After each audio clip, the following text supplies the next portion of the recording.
Hello to everyone who's coming in this live. Let me know who's in today. Let me know where you're commenting from. We're going to be having a very, very interesting conversation today. I say this every time. Well, they are interesting conversations, but we're going to be having a really, really deep conversation today as we dig deeper into the shadows and what the shadows is all about. It's really going to be vital information going through this Pluto retrograde, as it's just forcing us to really read every aspect of our shadows right now. There's a lot of self-mastery taking place, and very much needed mastery for where we're going forward. So I just wanted to have a conversation about the shadows that we actually, what the shadow is, how the shadow displays itself, and even talking about this concept of Dr. Jekyll and Mr. Hyde, because it's quite interesting. Dr. Jekyll and Mr. Hyde was something that I studied in school, but it's really interesting looking at my perspective now, coming out of the frame, the thought thread, or the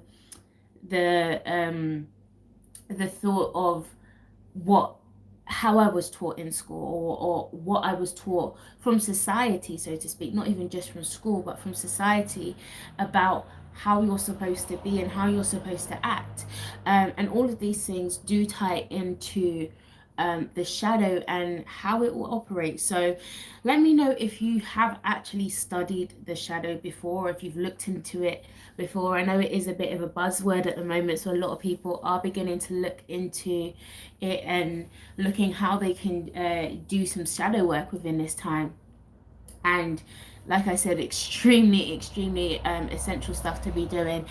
Before we go forward, like some of you may know already, I have released a Face It Shadow workbook, which is over 250 plus questions, that is designed to be a mirror. Literally be a mirror, be a therapist, be something that allows you to just peek into the areas that we don't often see within ourselves. So this book is on Amazon. I'm not going to be going too deep into this side of this live. We'll go into it a bit deeper towards the end, but those of you already know that I've just released that, and I'm really happy with all the responses and feedback that I've been getting about the book, and the excitement that everyone's having and just beginning to initiate this relationship with self, and initiate this deeper relationship with with their shadow self. So let's go forward into what I want to be talking about today. Um, so we're going to be talking about some of the deeper and darker aspects and mechanics of the psyche. Some of the areas that, yes, the psychology doesn't like to go into, or psychotherapy or psychoanalysis, which is why people like your Carl Jung, people like Alice Bailey, not Alice Bailey, is it Alice Bailey? I can't remember her name. The one who wrote uh, The Gifted Child in a Prison or something like that. She's a really powerful inner child therapist who was able to transform a lot of perspectives from she was initially a psychoanalyst, and she started to notice some of the inconsistencies between some of these practices, and realizing how damaging they were to us, rather than actually being in a position to where they could actually help us effectively deal with some of the deeper aspects of what was actually happening to us. Hence things like inner child therapy, and all of these different areas that do actually address the areas that typical psychology will not. So this book, Dr. Jekyll and Mr. Hyde, this came into the scene in 1886, and this was before Carl Jung, who was he is a renowned psychologist, again, who was able to revolutionize the perception of psychology and of introduced concepts such as the shadow self. He was also able to make a lot of connections with astrology, which is where, which branched off things like Jungian psychology, which is basically the archetypes of the zodiac, but um, depicted a bit more corporately, basically. So a lot of people still use this model today to be able to access a bit more deeper information in regards to the psyche. So the guy who wrote the book, Robert Louis Stevenson, he was that was his most famous story that he wrote, Dr. Jekyll and Mr. Hyde, and it represents the respectable part of our personality that we often allow, or society allows to exist. There's a part of ourselves that society allows to exist because it fits in with the status quo. Um, the part that doesn't exist with the status quo is Mr. Hyde, and this is his shadow personality that ended up gaining dominance over him and ended up wreaking havoc over his whole entire life. Um, and so this is a representative of the archetypes that play out within us. There's a part of us that is the Dr. Jekyll, you know, okay, so I can be accepted because I'm a doctor and this is my title and this is, you know, this is the okay part, right? But the part that looks ugly, so to speak, or the part that it will be harder to explain. These are the parts that we repress and we hide. These become our shadows, and I'll go deeper into how these actually manifest itself. So we often hide our negative qualities of ourselves, the negative qualities of ourselves, everything that we deem as dark or negative. Hi Juju, and hi Goddess I Am, hope you're well. These are the things that we hide, and we hide this not only from myself, we hide this from people, we hide this um, from society, and we hide it from the people that are closest to us. Now, the problem is, there's no point actually hiding it because it's something that is clearly visible. People are seeing. I may not be seeing it, but just because I may not be seeing it, it doesn't mean to say that people are not seeing it, or this is something that people are not are picking up on. Um, so we often can be in a place, and I've spoken about this many times. If you go back to like my am I the toxic person video or the toxic femininity video, I've spoken about how a lot of the times we can be in a position where we can criticize others and we can judge others and we can condemn other people, and we only do that to really make sure that the focus is not on, the spotlight is not on us, right? You know, we can absolve ourselves from any faults and anything that we may have done wrong, and anything that um you know even though, and this is another thing, let me put this in here as well, because I hear people say, yeah, but my intentions is good. Okay, your intentions may be good, but the results still created something. And so there's a level of accountability that still needs to be taken in there. Yes, we may not be aware of some of the things that we do and how it may impact us, but at the end of the day, we still need to learn to take more responsibility for our actions, whether they are conscious actions or whether they are unconscious actions. At the end of the day, if it creates something, it creates something, right? So we often go through life with this false, almost, I call it like this godhood, because it comes like with this superior type energy, right? That everyone else is immoral, everyone else is doing something wrong, everyone else is not conscious, everyone else is not awake, everyone else is stupid, everyone else is not logical, everyone else doesn't tap into their emotions, everyone else everything, right? But then when it comes again, like, you're always in the right, if I'm always in the, like, if we can't even be in a position where we can have a conversation with someone, and even though, you know, because a lot of the times we can feel heated, our opinions are, we're always biased in some in certain aspects when it comes to opinions and stuff, But to say that you're wrong, even though you've been so hell-bent on this particular ideology or idea, and then someone actually presents something or another perspective that almost puts that belief into question. This is where we become a bit, you know, and then we can't actually absolve the responsibility to say, actually, I was wrong. That why is that such a hard thing for us to be able to do, to say I was wrong, I'm sorry? Why is that so hard?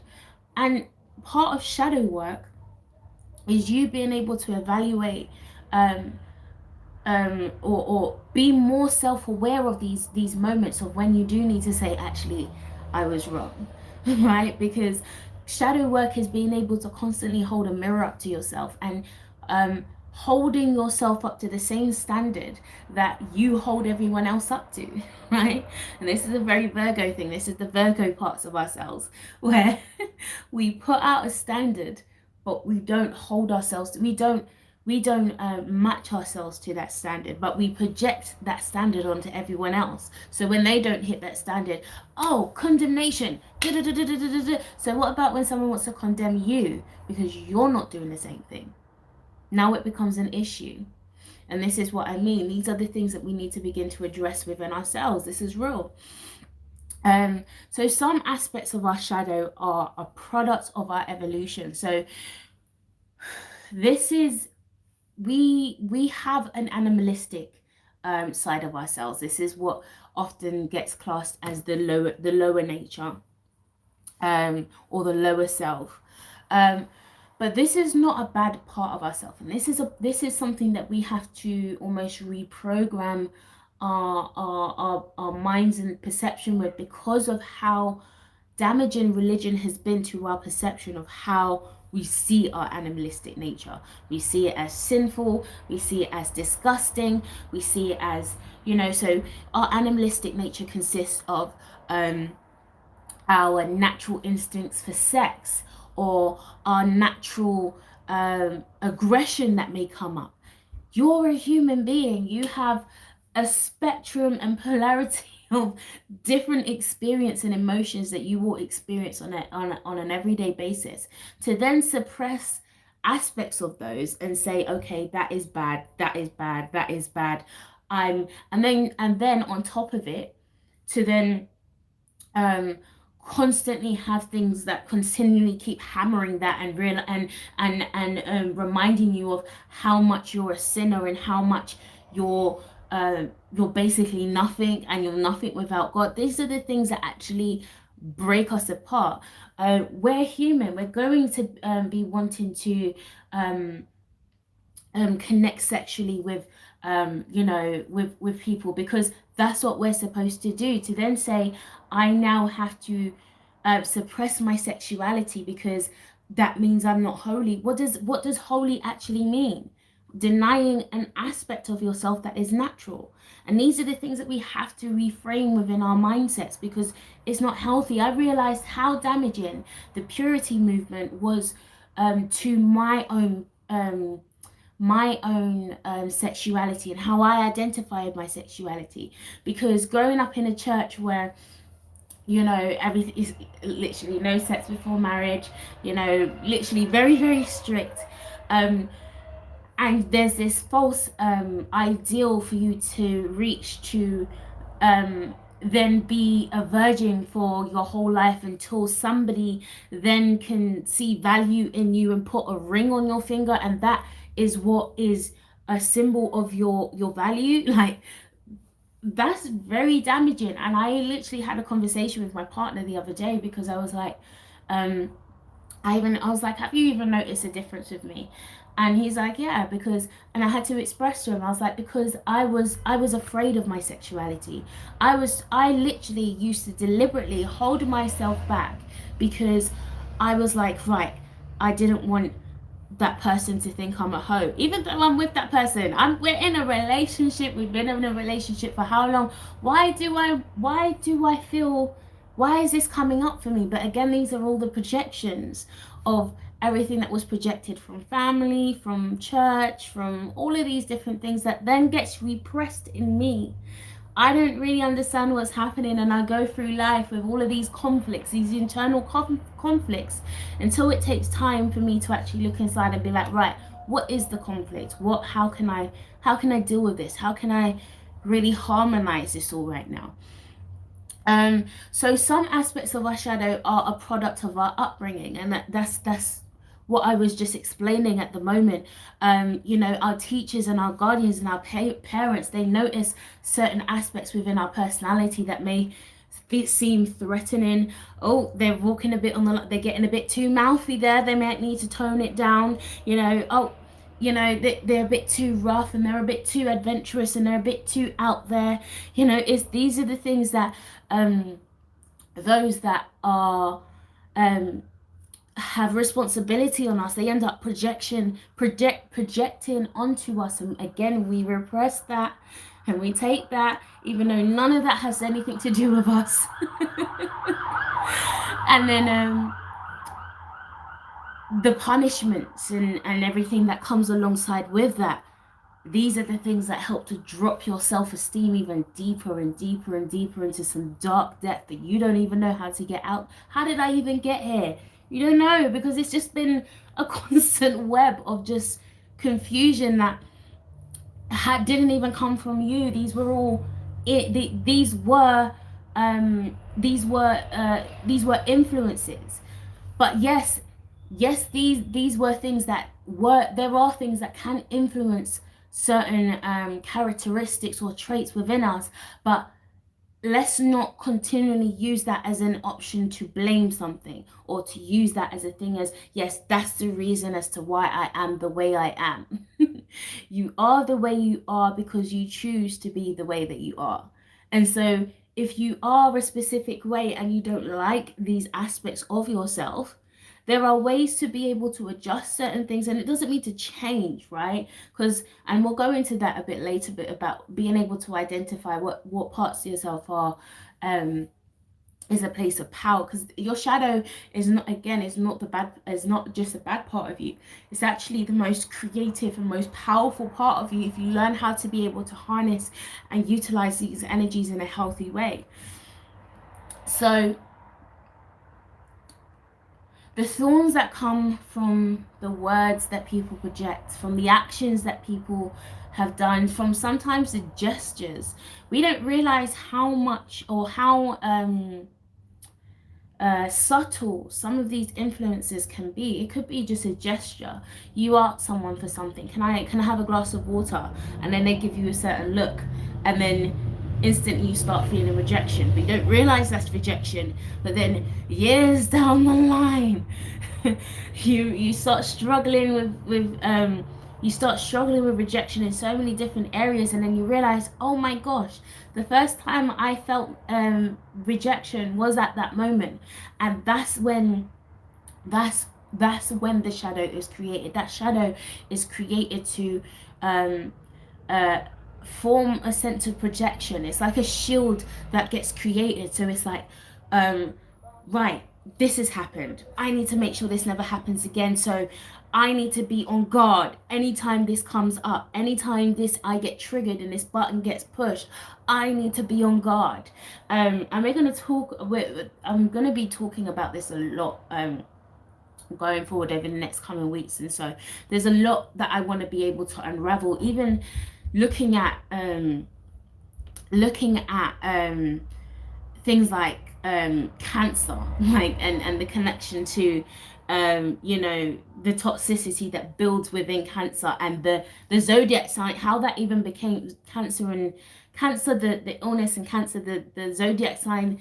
There's a reason why it's labeled the same thing, because of the characteristics of how it binds and it builds, and all of these hidden aspects of self, all of these repressed aspects, they will end up forming a colony, like binding together and literally becoming, like, they will set up a whole lodging spot in a part of your subconscious mind, and um end up creating their own way of functioning, like separate from you, so you don't even realize what's happening. So this part takes over the moment and you don't even realize that this part is taken out. How many times have you gotten angry and you didn't even realize how far you've gone?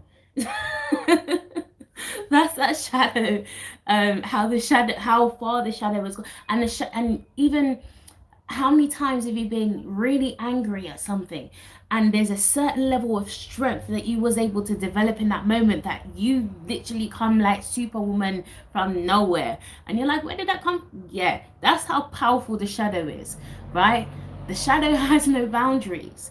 And it's important to understand that. Where else did I want to go? Mm, So yeah, for those of you who actually did my Prison of the Moon workshop, I've actually got it on sale currently at the moment. So let me know. Send me an email to True Self Project info@gmail.com if you'd like me to send you over that link. But the moon, your moon sign is also representative of the subconscious mind. The hidden aspects of self, the influences, the memories, the and this is these things. Your shadow is also very much connected to your genetic and karmic memories, which is this is why it's really important to really understand your chart, so you can understand all of the different angles of influences that are coming in. But yeah, it's important to understand how what the shadow is, why, how it plays out. Like, I know if I go and get angry, I will go all the way. There's no bound. Like, I have a lot of I can be very tolerant, which is why I probably it's not good for me to get angry, because like, well, because I feel like if I've had to be this tolerant to take up to put up with something for a long time, then you deserve everything that comes at you at that point. Literally, you deserve everything. My battery's running low. I may need to grab my charger in a second. Um, but yeah, I know that I have a tendency that when I want to let it rip, I may not let it go. So I need to put certain boundaries, or recognize, okay, so I know that I can defend myself, but it doesn't mean to say that I need to attack everyone when I feel threatened. And this is important, especially for women, because our emotional nature, especially when it comes to our emotions. Our emotions, when our emotions feel threatened, our first thing is to attack, is to um, uh, either attack, right, either verbally or anything like that, or we would fall into manipulation, emotional manipulation, where you'll start, start making that person feel guilty. Emotional abuse is a real thing, and I really need to talk about it a lot more, because it's so real. And I've been a perpetrator of that before. This is why I speak about it so much, because these are things I've had to really turn into myself and be like, yo, that's not cool, that's not okay. That's not healthy. You need to deal with that, right? Go and lock yourself in a room and don't come out until that's dealt with. I literally have to be that hard with myself, because it's not okay. And it's not okay to continually keep allowing these cycles to keep playing out. Like I said, you have a choice in how in every moment you have a choice on what you want to be able to do. But you can't keep just saying, oh, well, this is just me, this is how I am, this is how my life is. You have the opportunity to change that every single moment. The question is, what are you actually going to do with that? There was a quote that I wanted to read. Okay, so let me go into a bit into shadow possession. So, like I said, shadow possession. This is where the shadow has the capacity to override your conscious awareness and your conscious ego, and this is where it will take control of your being. You don't even realize what you're doing at that moment. Your emotions are taking control over your behaviors, your thoughts. You're not thinking straight. When this happens, we can be unconsciously sabotaging ourselves, and sabotage is a big key word when it comes to the shadow, because we don't realize how much that we can sabotage everything around us and ourselves, pulling everything in our way, whilst remaining ignorant to the fact that the craziness that you're experiencing is something that is self-inflicted. Nobody done this. You did. Everyone doesn't hate you. The universe doesn't hate you. The universe hasn't deliberately put this in there so that it can make sure that you can lose your mind, and it's actually trying to help you to grow. But again, it comes with our perception to these experiences. And there's a quote that Carl Jung put, and I feel that it's very poignant. The psychological rule says that when an inner situation is not made conscious, it happens outside as fate. That is to say, when the individual remains undivided and does not become conscious of his inner opposite, the world must perforce act out the conflict and be torn into opposing hearts. A perfect example for this, I like to see, is if anyone's seen Sabrina the Teenage Witch. Now, she clearly has power.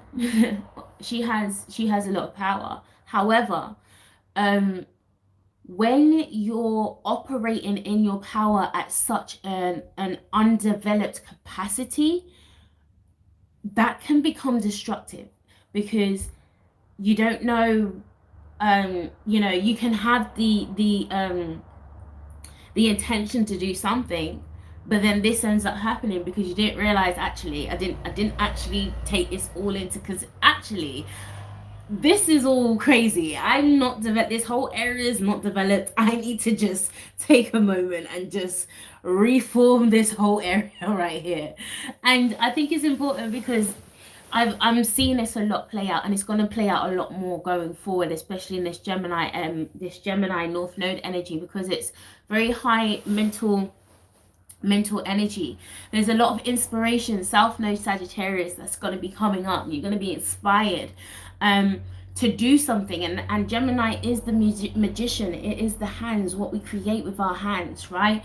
So we're going to be inspired to do some stuff, but it's understanding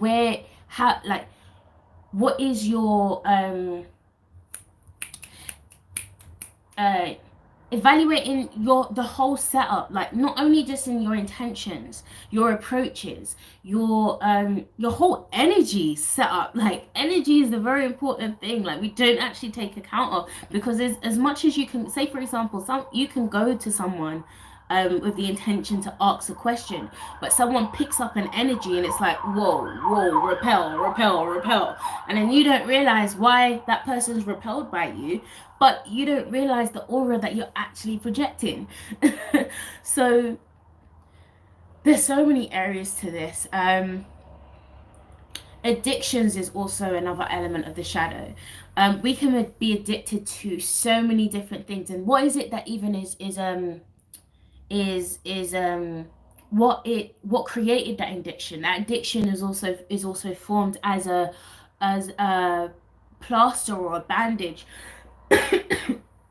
to a wound that we're again trying to hide. So, whether it's food, whether it's sex, whether it's drugs, whether it's gambling, whether it's being addicted to overworking yourself, whether it's being addicted to being a victim. There's so many different addictions that we can have, and this addiction can create this sense of this internal war. And we're going to feel a lot of this coming up even more so, because we've got the full moon in Sagittarius coming up on the 5th, but it's also a lunar eclipse.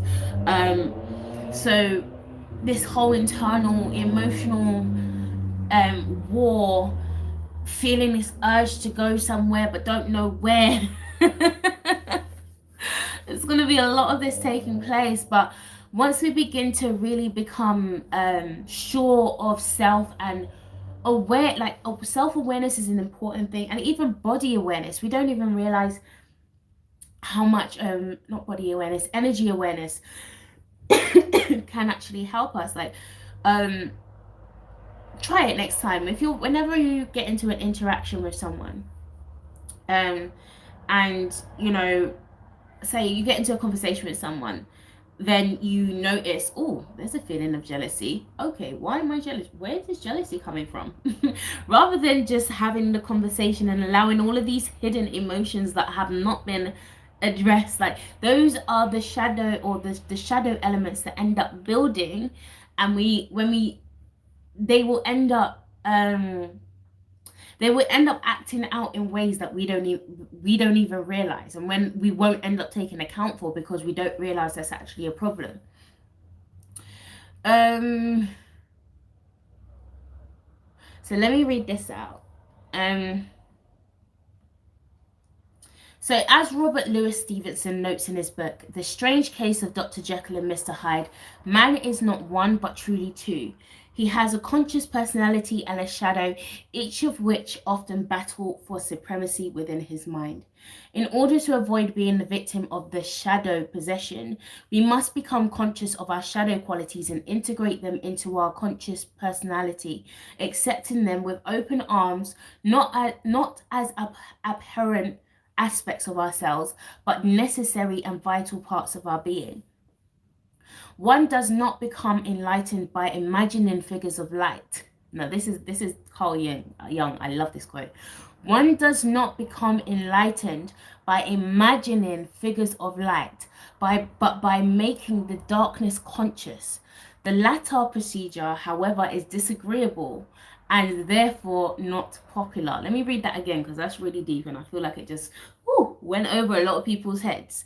One does not become enlightened by imagining figures of light. You see all these light workers and this new age people that love to, just imagine a ball of light just coming towards you and embrace it with love. And no, that ain't gonna do nothing, honey. One does not become enlightened by imagining figures of light, but by making the darkness conscious. That means going deep into self, into the darkness. The darkness is the areas you don't want to go. You want to avoid that. No, we're not even going to talk about that. Why are we talking? That's how you know that's a shadow. The moment that someone starts to ask you questions and you start, no, don't want to talk about it. No, why are we talking about? No. Yeah, that's your shadow. That's your shadow. That's something you do need to talk about. However, as Jung alludes to in the above quote, this is extremely difficult. Most cannot and will not admit that deep down they are not wholly virtuous, selfless, and good human beings, but instead contain selfish, destructive, immoral, and immoral impulses and capacities. Most would rather deceive themselves with a blind optimism about the goodness of their nature, which is why most remain fragmented individuals who are ignorant of their own inner depths. The meeting with oneself is at first the meeting with one's own shadow.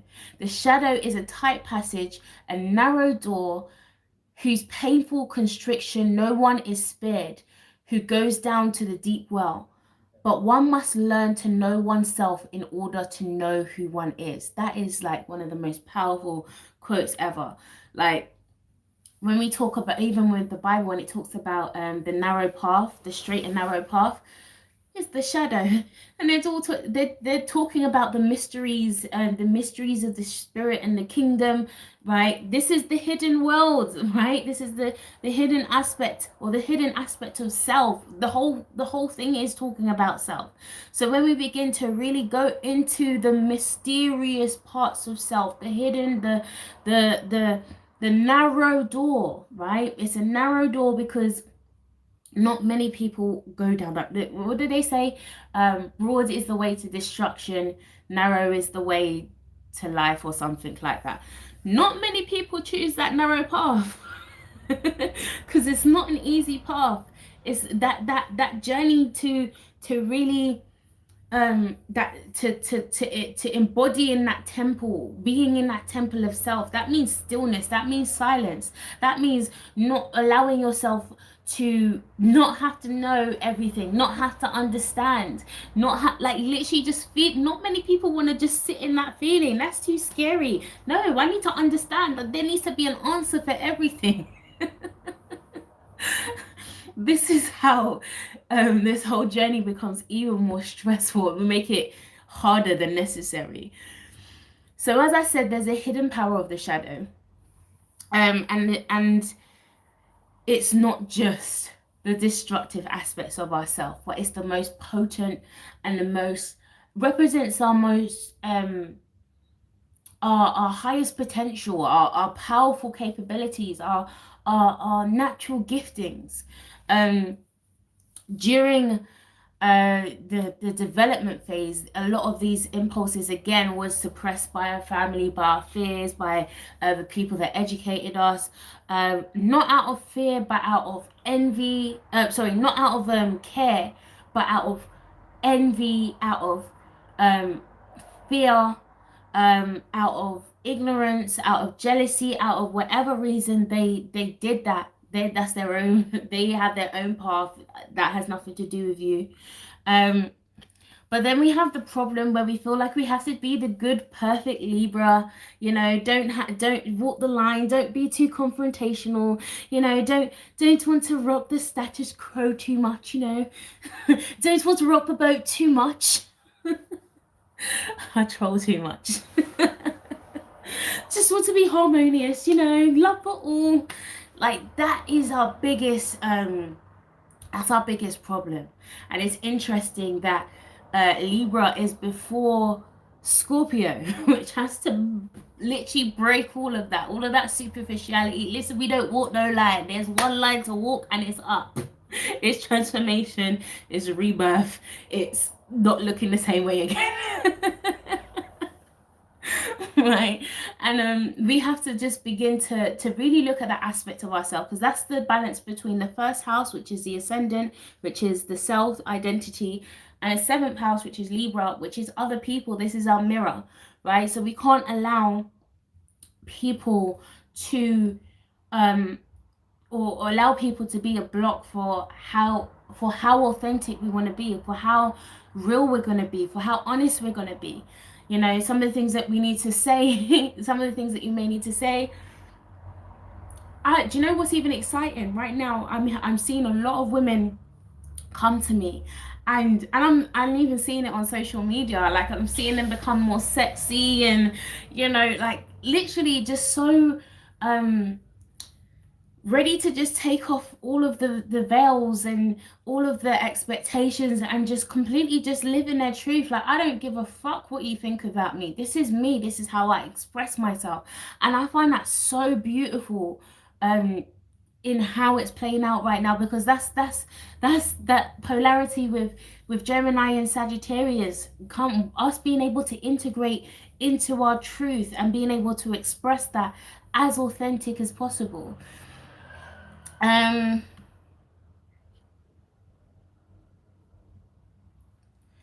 So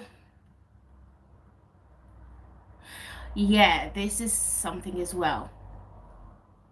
So society also does this, and this is there's an article written by Bruce Levine, or however you say it, that is quite interesting, and it's talking about psychologists today, and how they actually diagnose people, or what the some of the diagnosis that they're doing right now, which is how they would question people who question authority, or who show signs of extreme self-reliance, like being completely independent. I don't need anyone.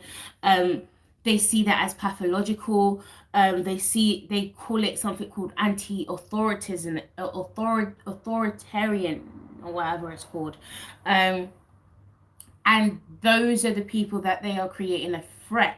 Now it's quite interesting. I don't want to say too much before YouTube triggers off my algorithm. But there's some stuff that's been coming out with regards to Bill Gates and something about the God gene that he's been trying to activate, and uh, part of the Rona thing that's happening right now um, is like a cover up for being able to shut down that gene to where people can literally just be completely self reliant, literally being a god of themselves as opposed to being ruled by something else, basically. Um, so I find that quite interesting, but society, you see how society can literally trap our development because it's not allowing us to use our own head. Anything that allows us to stand in our own internal power ends up becoming pathologized. Look at Lilith. Look how Lilith has been demonized. Be the woman self sustaining, self reliant, the warrior. You know, she's demonized now. A woman can't be a warrior. She can't be aggressive. She can't be independent. She needs to be, you know, a man needs to be her covering. He needs to be her head. He needs to be all. No, we can't do any of that. So society ends up putting a block on things that are actually natural to us, and this is where we end up fueling this internal conflict that is happening within us, between the shadow, between the ego, the conscious ego, the conscious the conscious self. So then the more that we suppress it, everything gets trapped into the unconscious mind. And then I want to actually do another video about how you can end up getting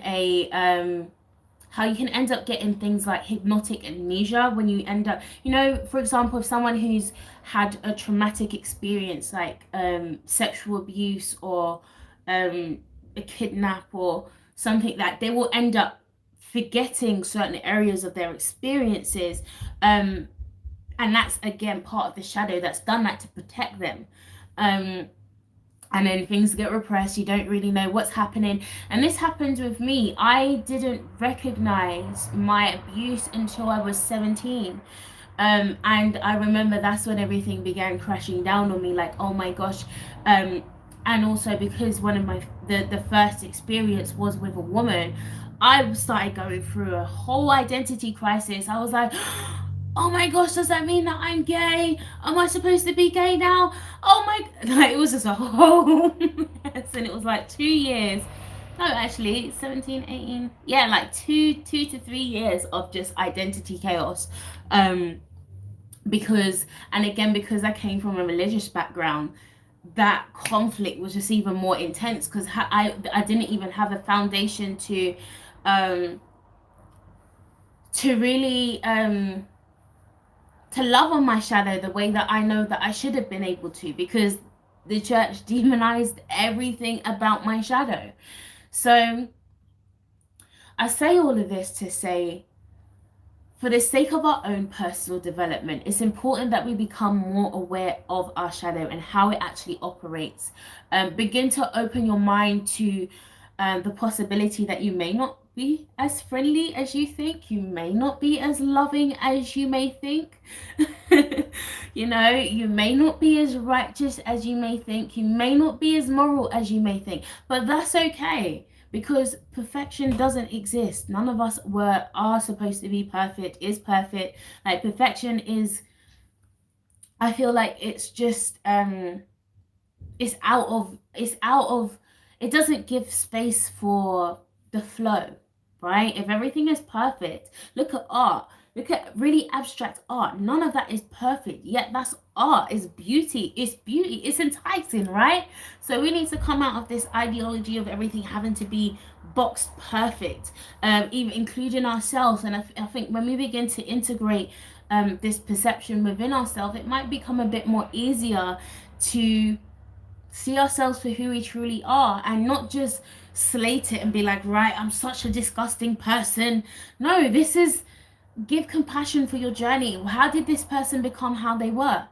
You know, that person has a story too. So even, especially as we're going into the full moon in Sagittarius. And it's interesting because I did this time last year, and the transitions that's happened in this year has just been absolutely crazy. Like absolutely crazy. So Sagittarius, the full moon in Sagittarius, if this is the prophet, right? And then we've got a lunar eclipse happening on that day as well. I want you to begin to, and if you've got the Face It book, this will be definitely easier for you to be able to do, because all of the questions that you need to be kind of the questions that you need to ask yourself in regards to your shadow, they're all there. But I want you to just take some time before this full moon, sit with your shadow, write down. And there's actually a true self bingo. Let me see if I can find it. There's a true self bingo in the book that you can literally write out all of the positive and all of the negative aspects of yourself. It's important to see both, and when you see both, also see the benefits of both. Why is that there? What is even if it's negative, how does that negatively benefit me? Because there's also a chapter in this, covert narcissism, that how we master our webs of control and manipulation. Those are very, very real. But sometimes those manipulation can be for good. We all use manipulation in shops and with companies and corporations, and our bills and all that kind of stuff. We all use that, and we're able to get a bit of money off here and whatever. There are ways that it can be used for beneficial ways, but where it's not beneficial, it's important that we can actually acknowledge that and be honest with that at the same time. So write down all of your the good, the bad, the ugly. And as we move into the full moon in Sagittarius, I'll do another video for that specific full moon, and I want you to rewrite the prophecy of your life, because again, this is where we can utilize the shadow for power. Now when we recognize, okay, this is how my shadows has negatively impacted me to where I currently am right now. Okay, so now that I'm aware of right now, this is where I'm going, this is where I intend to go. And so this is going to be an awesome time for us to begin to dig into this energy and just shift up and integrate and transition. Sagittarius is the phoenix. It is the rebirth, right? So we've just come out of that heavy new moon in Scorpio that brought up everything. Now it's time for us to leap and to transform ourselves now. So I'm hoping that this live was an informative live, given a bit of a foundational approach to what the shadow is. We will be going deeper into this whole Dr. Jekyll and Mr. Hyde thing, and kind of breaking it down. If you need to go and look up on YouTube and or get the book or something, really, if you haven't, if you've not watched it, refamiliarize yourself with that narrative, and with watching it, with reading it. No, what do you notice now? Because again, if you were like me and you studied this in school, again, you was just given a very blank, black and white perspective of what the shadow is. In looking back in hindsight and reading things now, what do you now pick up now, and how does this reflect in your life? How does this mirror in your life? Begin to ask yourself those questions, and comment below how this goes for you, how you find this exercise, what it brings up for you, what has inspired you to do. Yeah, it can be an extremely powerful time. So let me know if you've got any questions before I come off. Prince of, I think I like where you're going. Lovely. I can see that you're good at adapting. Yeah, I've had to be good at adapting because my life has been a whole bag of changes. I'm a Scorpio rising with Pluto on my first house. I don't have no choice but to adapt, because my life has just been a constant shit, like literally constant shifts. And I know my cycle is every 2.5 years. Every 2.5 years I go through this dramatic shift. You may not recognize me after that shift. And I just have to learn how to be fluid because, you know, I wasn't as fluid in my earlier life. I really wasn't. Um, Scorpio, I'm a Scorpio moon and rising, so there's still very fixed energy. But the moment that I began to become aware of myself, that's when I shifted into my Capricorn stellium and really just started to shift my direction, like coming to that cardinal energy, really going forward now. But I realized even in that adapting and that shifting, there's certain energies that will work better for you when you do shift as opposed to when you don't. So there's a lot when it comes to that. Also very relevant video at the moment. Definitely an interesting book. Okay, I'm glad that this was interesting for you. Yeah, as I can see that a lot of people are exploring the shadow at the moment. And especially this book, a lot of people have written books about the shadow, but I just wanted to really just put something out there that was really just practical, straight to the point. No two ways about it. Let's go, let's go in. And I feel I'm actually doing this at the same time as well. Literally, I'm working through this book. Because I feel it's important to constantly just take times to just tap in. Yes, this is actually my book, Face It. You can find it on Amazon, on all stores. I've actually got the US link pinned in my description. You can click that there and it'll go directly to the Amazon link. But it's over 250 questions that is designed to just help you face it in directly in the mirror. It's got a whole journal at the back. One of the important things of this book as well that I really wanted to point out is the first exercise is a 10-step trigger check, and this is important. Every time you're triggered, it's important to just go through this little this checklist. Like, what is my biggest trigger? What are the thoughts and emotions with this trigger? How have I managed this trigger before? How much power has this trigger had over me, and for how long? Like, those are some of the questions that you ask yourself, and you can use that every time. Every time you come up with a trigger, you can rephrase the questions. What is coming up for me? What am I learning in this moment? What is this forcing me to look at? What is this forcing me to accept? Beginning to again see the mirror and the projection, the other side, the other perspective of life, or of our experiences at the same time. That's exciting. I thought you were doing marketing for someone else's book, Lord, but this makes the book even better. I will definitely be checking it out. Oh, bless you, my love. Yeah, it's actually my book. I just released this 2 weeks ago. And I'm really happy with the feedback that's been coming back from you guys. Like, one of the recurrent things that's coming back is it literally feels like a therapist right in your hand. Literally. So I'm happy that you guys are able to get what you need to get out of this. So yeah, I will be coming live again, talking about this particular topic a bit more and expanding on it as far as we can. But yeah, until that time, I will see you guys on the other side.